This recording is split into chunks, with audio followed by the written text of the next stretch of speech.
کہا جاتا ہے کہ ایک جنگل میں ایک گرل تھا۔ اس گرل کے بارے میں مختلف قسم کی کہانیاں تھی۔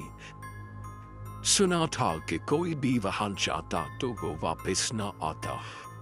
چار دوست کھڑے اس گرل کے بارے میں باتیں ہی کر رہے ہوتے ہیں کہ ان میں سے ان کی ایک دوست کہتی ہے کہ جہاں سے بھاگ چلو، کیونکہ جو مجھے نظر آ رہا ہے وہ تم لوگوں کو نظر نہیں آ رہا۔ یہاں سے بھاگ چلو، یہاں پر ایک خونی درندہ رہتا ہے جو لوگوں کا گوشت کھاتا ہے۔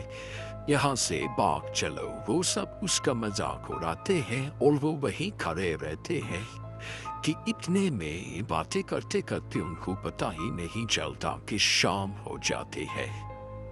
وہ کہتے ہیں کہ اب تو شام ہو گئی ہے، کیوں نہ ہم سب رات یہیں گزاریں۔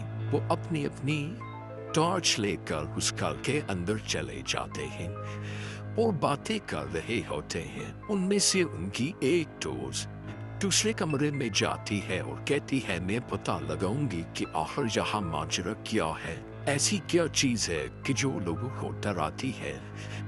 خیر وہ جیسے ہی کھڑکی سے باہر دیکھتی ہے تو ایک بے حد خوفناک قسم کی چیز اس گھر کی طرف بڑھ رہی ہے، جس کی آنکھیں انگارہ بنی ہوتی ہیں اور اس کے ناخن بڑے بڑے ہوتے ہیں۔ وہ یہ نظارہ دیکھتی ہے اور اس کے پیچھے ایک اور چیز بھی ہوتی ہے جو نہایت تیزی سے اس گھر کی طرف ہوتی ہے۔ وہ بھاگتی ہوئی اپنے دوستوں کے پاس جاتی ہے۔ اس کی آنکھوں سے آنسو کے بجائے خون نکل رہے ہوتے ہیں اور وہ سب کو بتاتی ہے کہ میں نے دیکھا ہے کہ یہاں پر ایک ایسی چیز آ رہی ہے کہ جس کی آنکھیں جل رہی ہیں اور وہ اس کے بڑے بڑے ناخن ہیں اور وہ نہایت تیزی سے اسی کھل کی طرف دیکھ رہی اور ہنس رہی ہے اور بہت تیزی کے ساتھ وہ ادھر ہی بڑھ رہی ہے۔ یہ بات سن کر سارے دوست اکٹھے ہو جاتے ہیں، ڈر کے مارے کہتے ہیں کہ اب ہمیں کیا کرنا چاہیے کیونکہ وہ بہت تیزی سے ادھر ہی آ رہا ہے۔ اتنے میں ان کا ایک دوست جیسے ہی باہر بھاگتا ہے تو وہ ڈیول اس کو پکڑ لیتے ہیں اور اپنی دنیا میں لے جاتے ہیں اور اس کو جلا کر راکھ کر دیتے ہیں۔